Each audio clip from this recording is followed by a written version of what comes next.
해같이 빛나는 섬김이라는 제목으로 오늘 본문을 나누려고 해요.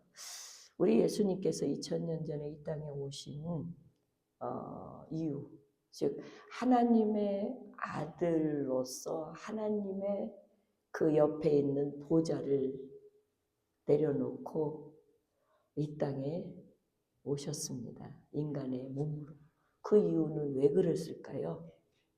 왜 그랬을까요? 제가 늘 말씀을 드리지만 우리 인간은 여러분 죄도 안 지었는데 죄의식 생겨요? 안 생겨요? 생기죠? 네, 왜 그럴까요? 우리는 하나님께서 인간을 처음 만드실 때는 죄 없이 만드셨어요. 그런데 죄 없이 하나님과 함께 즐겁게 사는데 하나님은 단 한 가지만 약속하셨어요. 이 많은 것들은 다 너를 위해서 지어놓은 거야. 그리고 네가 모든 거 누리고 먹고 관리해. 단 한 가지. 너와 나의 차이점은 바로 요 선과 악을 구별하는 요 나무만 먹지 마. 요것은 먹으면 죽어. 딱 한 가지야. 근데 많은 사람들은 질문을 꼭 그 한 가지를 안 놨으면 하나님이 굳이 인간이 죄를 안 지었는데 왜 그 한 가지를 꼭 해놔가지고 이렇게 고통스럽게 하냐고 얘기해. 왜 한 가지만 보세요. 그 한 가지 말고 수많은 것은 다 먹어도 아무 소리 안 하는데 그 한 가지 안 먹으면 되는데 먹고 난 다음에 하나님이 하나님과의 관계, 하나님과 함께 살 수 있는 그 공간에서 더 이상 살 수 없는 죽음이 왔어요. 그래서 인간은 에덴 동산에서 쫓겨나가서 살아갈 수밖에 없는 인간이 되었다는 거예요. 사랑하는 성도 여러분, 그래서 하나님은 인간, 당신의 소중한 자녀인데 죄 때문에 갈라져야 하는 이 아픔 때문에 하나님이 평생 지금까지 고민하는 게 우리 인간을 어떻게 하면 건져서 내 자식을 다시 회복시킬까? 이것이 온통 하나님의 지금도 고민이에요. 여러분 믿으십니까? 네? 그래서 하나님은 이 땅에 어떻게 하면 우리를 다시 돌아오게 할 수 있을까? 본향으로 돌릴 수 있을까? 그 방법이 뭐냐면 예수님을 이 땅에 보내신 거였었어요. 그래서 예수님이 이 땅에 오신 까닭은 누가복음 19장 10절에 보면 예수님 스스로가 이렇게 말했어요. 당신이 이 땅에 온 이유는 잃어버린 자를 찾아서 구원하려 함이라. 즉 에덴 동산에서 잃어버렸던 주님의 자녀들을 찾아서 구원하러 오셨다는 거예요. 그래서 마태복음 1장 21절에 마태는 예수님을 마리아의 잉태케 하시고 난 다음에 아들을 낳으리니 그 이름을 예수라 하라. 이는 그가 자기 백성을 그들의 죄에서 구원할 자이라. 구원할 자로 구원해 주시러 오신 거예요. 그래서 사도 바울은 훗날 디모데전서 1장 15절에 미쁘다 모든 사람이 받을 만한 이 말이요. 그리스도 예수께서 죄인을 구원하시려고 세상에 임하셨다 하였도다. 죄인 중에는 자기는 괴수다. 여러분은 사도 바울이 괴수라고 하면 여러분은 뭐예요? 저는 괴를 하루 종일 불러도 끊이지 않을 수밖에 없는 괴수인 거예요. 그래서 예수님이 이 땅에 오신 유일한 이유는 여러분 잘 먹고 잘 살고 좋은 집에서 누리고 민주주의에서 자유를 누리고 사는 이런 것이 아니라 본래 여러분과 나의 고향은요 하나님의 나라예요. 이 하나님의 나라를 데리고 가려면 죄로부터 구원을 해줘야 가는 거거든요. 그래서 죄로부터 구원하시기 위해 예수님이 오셨다는 이 첫째 한 가지. 또 하나는요, 두 번째는요, 왜 왔냐? 오늘 사도 요한복음 3장 16절에 보면 하나님은 세상을 사지처럼 사랑하사 독생자를 주셨으니 이는 그를 믿는 자마다 멸망하지 않고 영생을 얻게 하려 하십니다. 이 세상에 와보니까 죄를 짓고 온 인간에게는 두 종류가 있더라는 겁니다. 하나는 예수님이 구원하러 오셨다 하니까 믿는 자와 아무리 외쳐도 안 믿는 자가 있더라는 겁니다. 그래서 하나님은 세상을 사랑하시는데 독생자를 이 땅에 보내셔서 그를 믿는 자는 멸망하지 않고 영생으로 바꿔주시고 믿지 않는 자는 멸망하는 길밖에 없다는 것을 알려주시기 위해서 두 번째 예수님이 오신 까닭입니다. 왜? 우리를 그렇게 알려주셔서 멸망하지 않고 영생을 얻어서 세 번째는 뭐예요? 도둑이 오는 것은 도둑질하고 죽이고 멸망하는 것 뿐인데 내가 온 것, 주님이 온 것은 양으로 생명을 얻고 더 풍성하게 주기 위해서 오셨다는 겁니다. 예수님을 만나는 사람은 이 세상에 아무리 가난해도 풍성한 영생의 복이 있다는 겁니다. 그래서 이 세상에 살 가치와 살 기쁨이 있다는 겁니다. 그래서 예수님이 이 땅에 오신 건 여러분 아프지 않고 잘 먹고 잘 살게 한 것도 중요하지만 주님이 이 땅에 오신 거는 여러분이 있잖아요. 의사한테 가보세요. 이렇게 검사, 저렇게 검사. 여러분에 있는 돈 다 뺏어가도 부족해서 더 뺏어가려고 하는 게 의사들이에요. 약이고요. 맞아요, 틀려요. 근데 예수님께로 오면은 내가 아파도 이제 하나님의 나라 아버지 앞에 가면 요한계시록에 보니까 아픔도 없고 고통도 없고 그리고 또 지나가는 모든 길거리에 약이 다 각 효능이 있는 나무들로 질비되어서 그 나무 잎사귀만 따먹어도 배 아픈 게 홀 낫고 머리 아픈 게 홀 낫고 고통 쩔쭉쩔쭉한 다리도 홀 낫고 다 낫는데요. 야, 나는 그런 나라 안 가고 싶으세요, 여러분? 나는 빨리 가고 싶어. 그렇다는 거예요. 그래서 예수님께서 이 땅에 오신 거는 우리한테 생명을 더 풍성하게 주기 위해서 오셨다는 거예요. 그러니까 예수님 믿으면 여러분들이 그래요. 예수님 믿으면 왜 이렇게 고통이 있어요? 이 세상은요, 고통이 있죠. 예수를 믿으면 저 하늘의 소망을 두기 때문에 하나님의 소망을 두는 사람은 고통이 있다가도 사라지는 줄 믿습니다. 그리고 왜 예수님이 이 땅에 오셨냐면 예수님께서 뭐라고 그러시냐면 예수님께서 이르시되 내가 다른 동네들에서도 하나님의 나라 복음을 전하여야 하리니 나는 이 일을 위해서 오셨다. 주님이 오신 까닭은 하나님의 나라의 복음을 증거하기 위해서.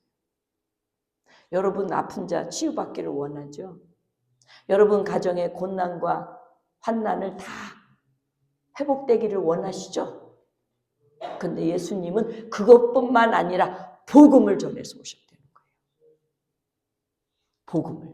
그리고 마가복음 10장 15절에 보면 주님이 오신 이유는 섬김을 받으려고 오신 것이 아니라 오히려 우리를 섬기는데 자기 목숨을 주고 그래서 여러분과 나를 섬기기 위해서 오셨다는 거예요. 자기 목숨까지 주고. 여러분 부모가 여러분을 위해서 대신 죽어질 수 있어요? 죽고 싶다고 그러면? 없잖아요. 근데 주님은 여러분 한 분 한 분을 섬기는데 자기 목숨까지 내어주면서까지 섬겼다는 거예요. 그래서 오셨다는 거예요. 그리고 거기서 끝나는 게 아니에요. 요한복음 11장에 보면 주님을 믿으면 이런 주님을 믿으면 죽어도 살고 살아도 영원히 사는 부활의 부활체를 갖게 해주겠다는 거예요. 그래서 예수님께서는 부활의 첫 열매가 되신 고린도전서 1장 15장 20절에 보면 그리스도께서 죽은 자 가운데서 다시 살아나 잠자는 자의 첫 열매가 되니까 우리가 죽어서 잠자잖아요. 우린 죽었다는 그리스도인들은 죽은 것이 아니라 잠자는 거예요. 주님 다시 오시면 다시 살아나는 부활의 영체를 갖고 자기 때문에 주님이 다시 재림하시면 우리는 부활의 영체 갖고 있기 때문에 다 부활해서 주님을 만나가 되는 거거든요. 요것 때문에 오셨다는 거예요. 자, 누가는 오늘 본문 7장에 보면 여전히 7장에서도 갈릴리 사역에서 계속적으로 이 복음을 주님께서 증거하세요. 그래서 본문 1절에 보면 그 후에 즉 7장에서 예수님의 제자들을 12명을 선택하고 그들과 함께 갈릴리 지역 각 마을과 각 동네를 다니시면서 어떻게 돼요? 죽은 자도 죽은 청년도 살려내고 백부장의 종도 고쳐주시고 이런 일들을 계속하고 있는 중에 8장 역시 그 일 후에 계속 이어지는 거예요. 갈릴리 사역의 2차 갈릴리 사역에 계속 이어지는데 예수님이 오늘은 각 성과 각 마을을 두루 다니시면서 하나님 나라를 선포하시는데 이 하나님의 나라를 선포하시는 이유와 목적이 오셨기 때문에 이 말씀을 선포하러 다니시는데 놀라운 사실이 있어요. 여기에 그 복음을 전하는데 12제자와 함께 12제자는 이미 7장에서도 이미 구별해서 하나씩 세워놓으신 제자거든요. 그러니까 이를 계속해서 갈릴리 사역에서 자기의 사역하는 모습을 보여주시면서 지금 교육하는 중에 있어요. 그런데 여러분 제자 말고도 오늘 2절 3절의 본문에 보면 놀랍게도 또한 악귀를 쫓아내심과 병고침을 받는 어떤 여자들 곧 7 귀신이 나간 자 막달라인이라는 마리아와 헤롯의 청지기 구사의 아내 요한나와 수산나 다른 여자가 함께하여 자기들의 소유로 그들을 섬기더라. 여자들이 제자들이 있네. 여러분 우리 여기 여자들이 지금 80%거든요. 네. 아마 다른 교회도 아마 남자들보다 여자들이 더 많을 거라고 생각이 들어요. 그런데 왜 이렇게 남자들은 여자들을 세우는 걸 그렇게 꺼리게 하는지 모르겠지만 오늘 예수님은 말입니다. 12제자와 함께 하나님의 복음을 증거하는데 아니 막달라인이라고 하는 7 귀신을 쫓아내신 마리아 그리고 헤롯이라고 하는 왕의 청지기는 재무 담당이에요. 그죠? 재무 담당의 구사라는 사람의 아내인 요한나 그리고 백합이라는 뜻을 지닌 백합 아름답고 순수한 마음을 가진 여인이라는 뜻인 것 같은데 수산나라는 사람과 그 밖에 다른 여자들과 함께 복음 사역에 갈릴리 사역을 하고 있다는 거예요. 놀랍지 않아요? 네? 당시 오늘날은 오늘 우리는 여성 인권이 괄목할 만한 성장을 이루어 많은 분야에서 남녀 평등을 이루고 있지만 당시 여성들은 가부장적인 유대 사회에서 남성들보다도 낮은 위치에 공적으로 역할에 많은 제한을 받았던 사실입니다. 이들이 언제 회당 가가지고 하나님의 말씀을 선생들로부터 들었습니까? 또 배웠습니까? 못 가요. 그런 부당한 대우. 그뿐인가요? 이들은요, 또 법적으로도 인정받지 못했어요. 그래서 이스라엘 사람들은요, 우리가 출애굽할 때도 여자들과 아이들과 노인들 빼고 나머지 60만을 남자들만 세잖아요.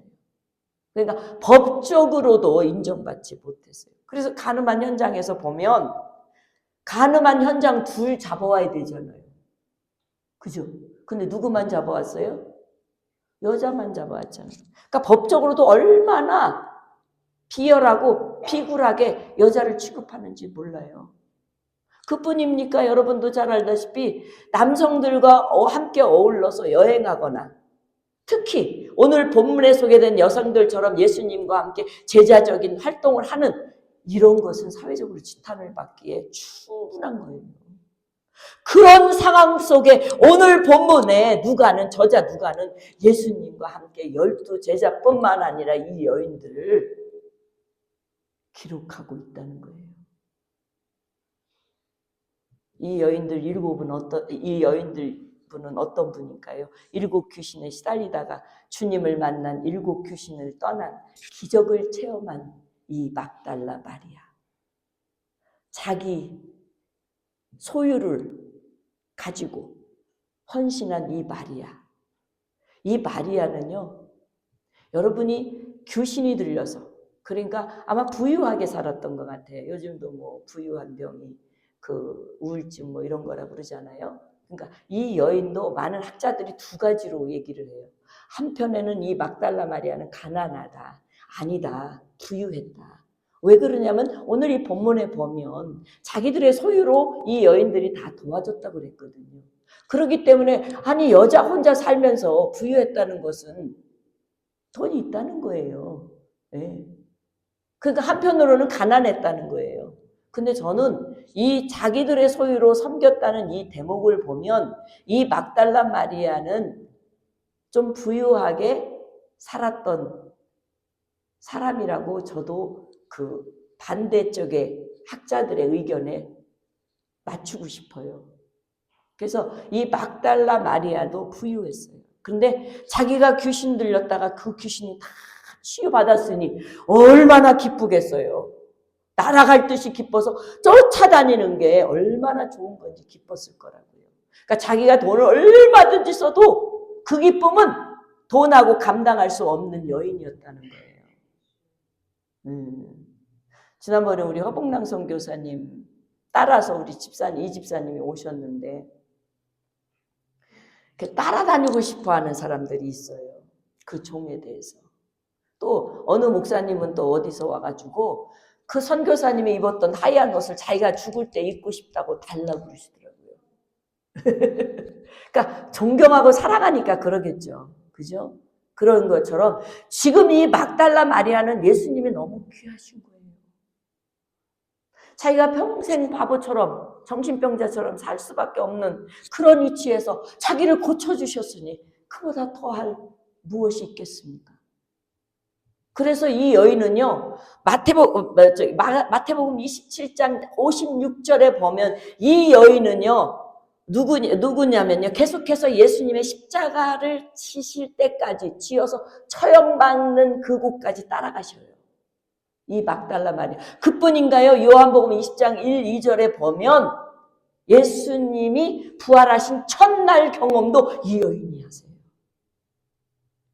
그러니까 예수님이 고통받을 때도, 복음 전할 때뿐만 아니라 고통받을 때도, 다시 부활했을 때도 계속해서 이 여인은 쫓아서 주님을 향하여 함께 가려고 하는 이 모습인 거예요.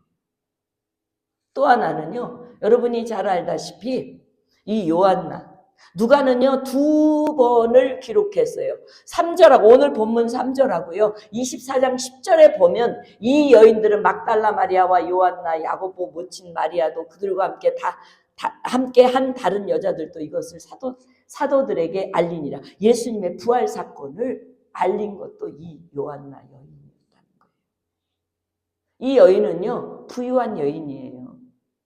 헤롯 왕의 재무부에 일한 남편인데 그러니 부유할 수밖에 없죠. 그리고 어떤 책에서는요, 제가 보니까 이 여인이 구사의 아내인데 이 구사가 헤롯 왕과 연관이 있으니까 세례 요한이 목달아날 때에 거기 있었던 사람이 아닌가라는 추측을 하는 학자들도 있어요. 그러면 저는 뭐 거기에다가 굳이 그렇게까지 뭐 연결시킬 필요는 없다고 생각하는데 안 적어놨으니까 성경에는 그냥 단지 헤롯 왕의 재무부에 맡은 담당자 구사의 아내라고만 생각하고 싶어요. 한 건장한 재력가인 남편의 아내. 그러니까 충분히 주님의 일을 자기의 자비를 통해서 일할 수 있는, 섬길 수 있는 자유 위치가 쓰지 않았나. 또 여러분이 잘 알다시피 이런 자들뿐만 아니라 뭐 돈 많다고 남편이 돈 잘 번다고 따라오는 사람 있겠습니까? 다 아니잖아요. 그중에 무언가를 자기의 영혼이 주님께서 이 땅에 오신 그 이유와 목적을 깨달은 자가 이 여인이 아닌가. 돈 많다고 못 깨달고 돈 없다고 깨닫고 돈이 학식이 있다고 깨닫고 학식이 없다고 깨닫는 거 아니잖아요. 복음은요. 믿음으로 받아들이는 거니까. 또 오늘 본문에 보면 또 누가 있어요? 수산나.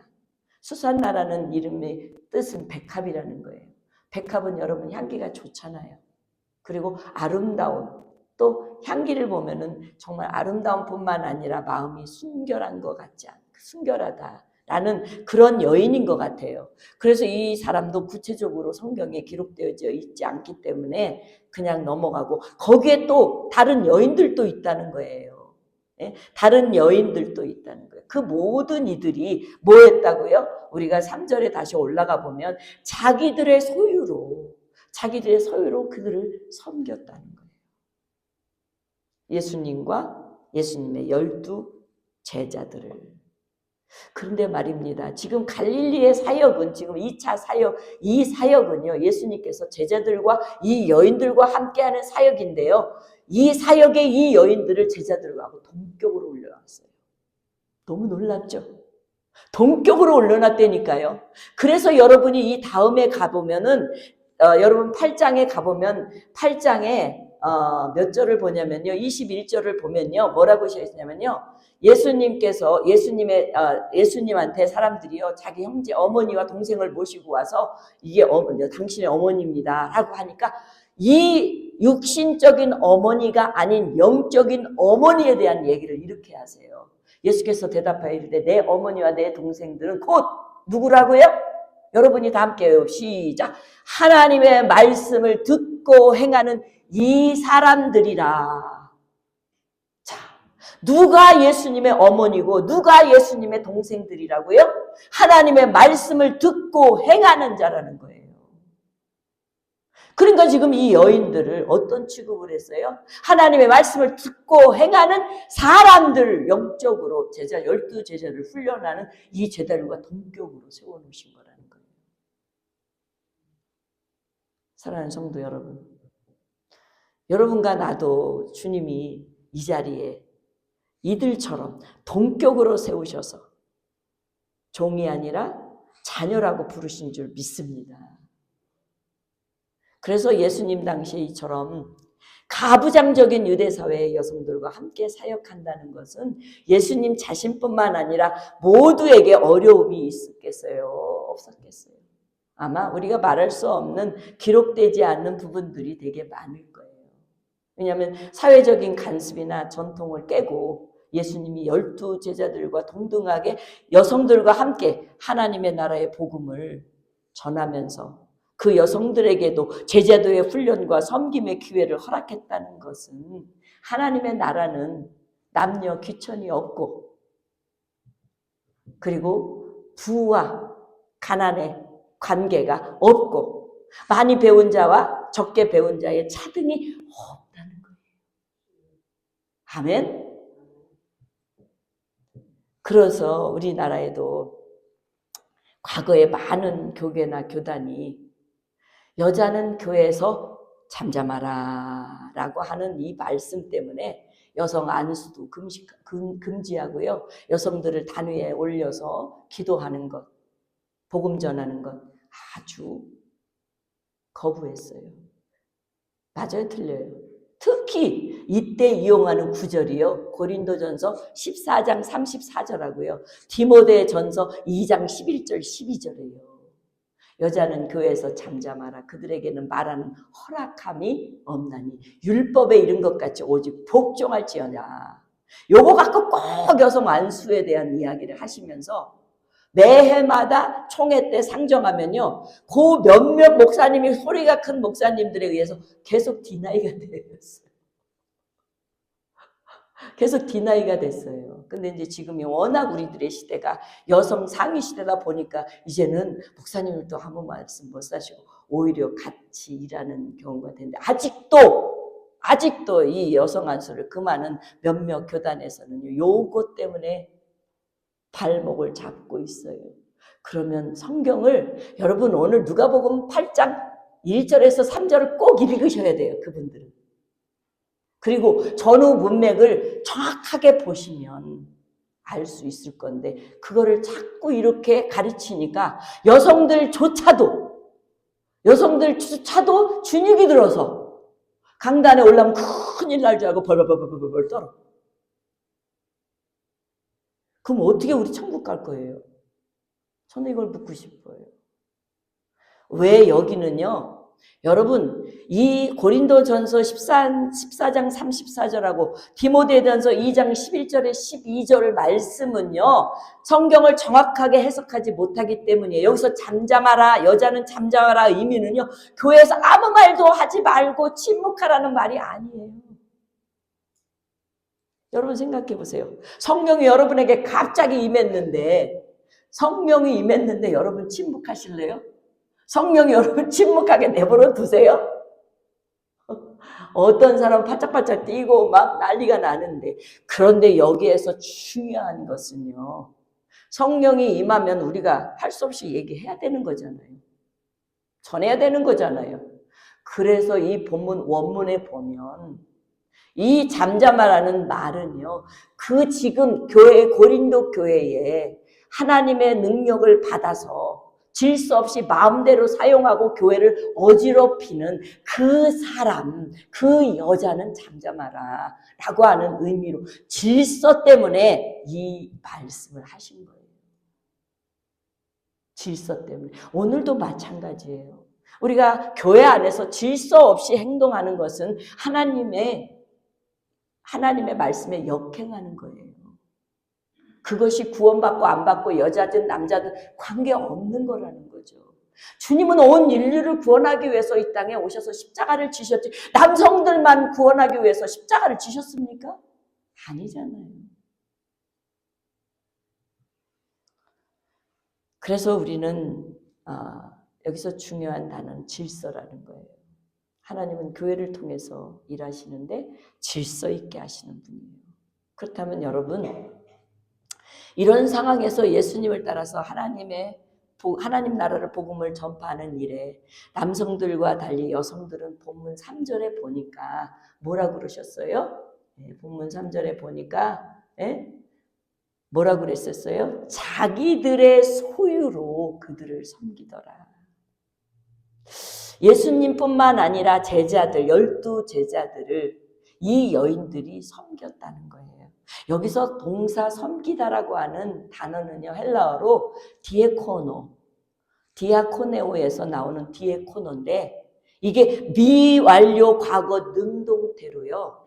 여인들이 재정적인 섬김은 일회적인 사건이 아니라 연속적인 걸로 재정을 감당했다는 거예요. 그러니까 한 번 끝나는 게 아니라 계속해서 조달해서 섬겼다는 거예요. 여러분, 당시 여성들은 재정적인 활동이 있었습니까? 없었을 터인데도 불구하고 남편이 있는 여인들 같으면, 남편이 조력자이기 때문에 얼마든지 쓸 수 있겠지만 그 나머지 여인들은 자기가 열심히 벌지 않으면 도울 수 없거든요.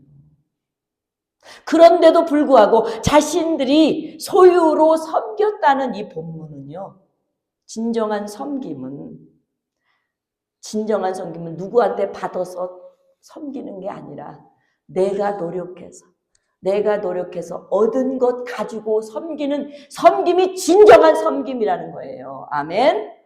그래서 성경에 섬긴다는 의미는요, 단순히 노동이 아니라 예배 속에서, 봉사 속에서, 헌신 속에서, 순종이라는 속에서 모든 개념이 포함되어 있어서, 구약에는 아바드라고 섬긴다는 뜻이 아바드라는 단어를 썼어요. 이 아바드라고 하는 단어는 일하다, 섬기다, 예배하다 라는 의미를 갖고 있고요. 또 샤라트라고 하는 이 단어는 봉사다라는 의미를 갖고 있어요. 구약에서는요. 그래서 구약에서 섬긴다는 단어는 아바드, 샤라트 이렇게 썼거든요. 신약에서는 아까 제가 말씀을 드렸던 것처럼 디아코네오, 둘레우오 또는 레오트루게오라고 하는 이 세 단어를 썼는데, 이 세 단어가 디아코네오는 봉사하다, 섬기다, 둘레우오는 종처럼 섬기는 거예요. 그냥 종처럼 섬기는 거예요, 여러분.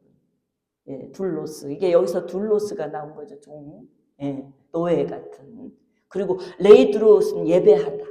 예배 때 섬기는 것을 섬기는 거예요. 가령 예를 들어서 우리 같으면은 우리 집사님이나 장로님 집사님 두 분과 장로님이 예배를 섬기기 위해 찬양하시잖아요. 이런 섬김이 바로 둘레우오라는 거예요. 그런 것처럼 여러분 섬김은 단 이례적인 섬김이 아니라 내 노동력을 발해서, 그래서 저는 교회에서 봉사하시는 분들은 하나님을 그 자기가 가지고 있는 걸로 섬기기 때문에 굳이 교회에서 페이를 안 받는 게 좋은 거예요. 피아노 치고도 돈 받고, 그냥 싱어 파트에서도 그냥 엘토 파트, 소프라노 파트, 테너 파트, 그런 파트에서도 돈 받고, 이런 게 이제 물론 저도 이제 한국 교회에서는 그렇게 하는 교회들 안에 있었지만 별로 그 중에도요, 제가 정말 믿음이 좋은 우리 학교 선생님이 계셨어요. 그 선생님은 준다고 죽어도 안 받는 선생님 계셨어요. 그게 바로 그분이 자기가 섬김의 도리를 통하여 하나님께 영광을 돌리기 위한 자기 믿음이라고 고백하셨어요. 바로 믿음은 이런 섬김에서 행위로 나타나 내 몸에서 내 소유를 드리는 거예요. 할렐루야. 여러분이 잘 알다시피 선한 사마리아 이야기가 있죠. 선한 사마리아는 어떻게 했습니까?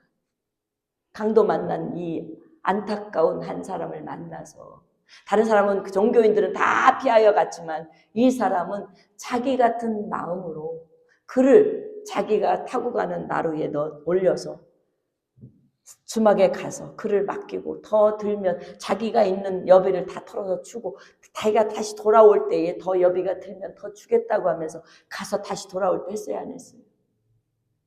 그렇죠? 네. 그랬을 때 주님이 뭐라고 그랬어요? 네. 여러분 마태복음 24장 마가복음 10장 37절 말씀 어디가 있죠? 없어요? 제가 안 올렸네요. 여기에 보면 10장 37절에 보면 예수님께서 너 생각에는 누가 선한 사람이냐?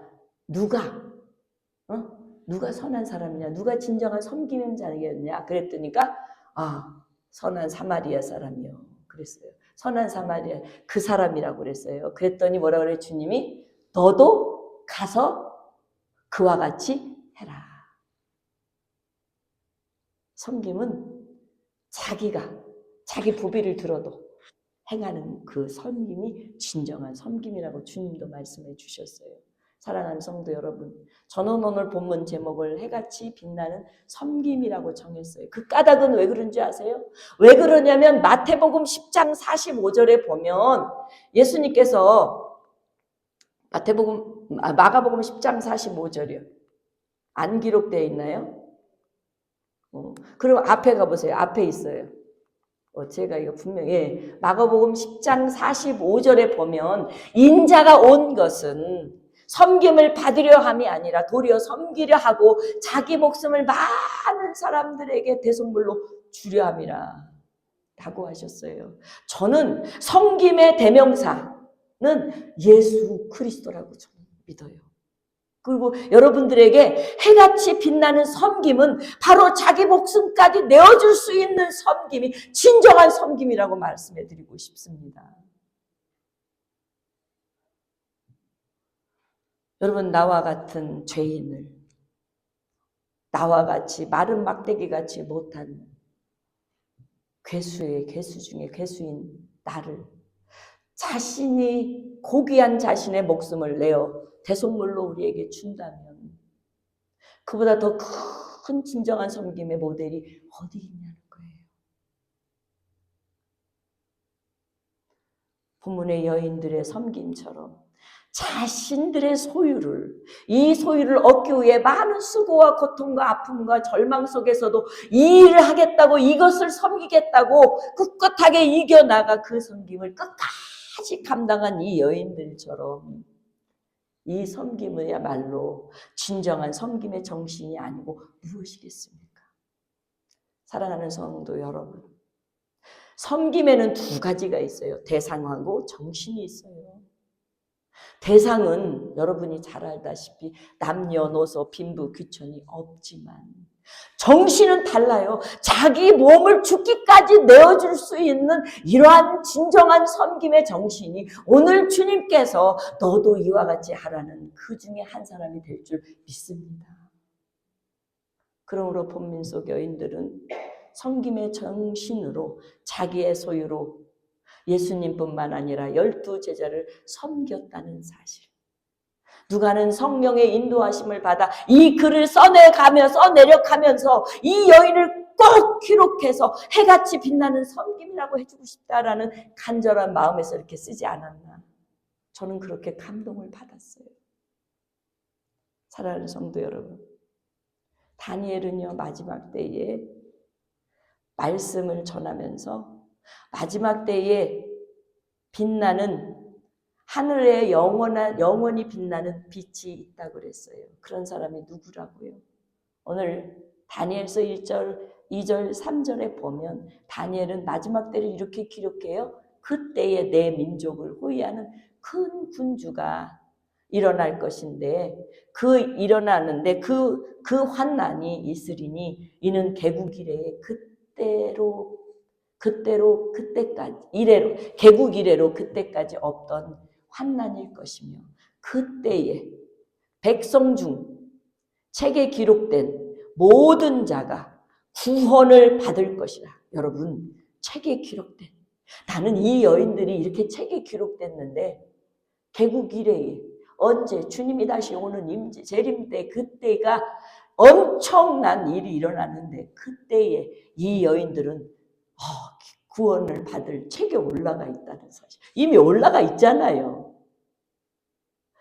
땅의 티끌 가운데에서 자는 자 중에서 많은 사람이 깨어나 영생을 받는 자도 있고 수치를 당하여 영원히 부끄러움을 당할 자도 있는데 지혜로운 자, 많은 사람을 옳은 대로 인도하는 자, 이 사람들은 궁창의 빛과 같이 빛나고 별과 같이 영원히 빛나게 하시겠다고 약속한 말씀을 다니엘서 12장 3절에 기록해 놓으셨어요. 하늘에서 빛나는 사람 어떤 사람일까요? 바로 지혜 있는 자. 우리는 지혜 있는 자를 지지난주에 뭐라고 그랬어요? 하나님의 말씀을 듣고 행하는 하나님의 자녀들이라고 말씀하셨어요. 하나님의 자녀들. 그리고 많은 사람들을 옳은 길로 돌아오게 하는 자. 많은 사람들, 계몽시키는 자들. 이 사람도 하늘나라에는 별과 같이 영원히 빛나도록 누가? 하나님께서 해주시겠다는 거예요. 오늘 사랑하는 성도 여러분, 여러분과 내가 이 오늘 본문에 나오는 여성들과 같은 섬김으로 해같이 영원히 빛나는 여러분과 내가 되지 않으시렵니까? 그렇다면 사순절 기간 동안 주님을 묵상하면서 여러분이 하늘에 영원히 빛나는 섬김을 위해 섬기는 여러분과 내가 되기를 주의 이름으로 축원합니다.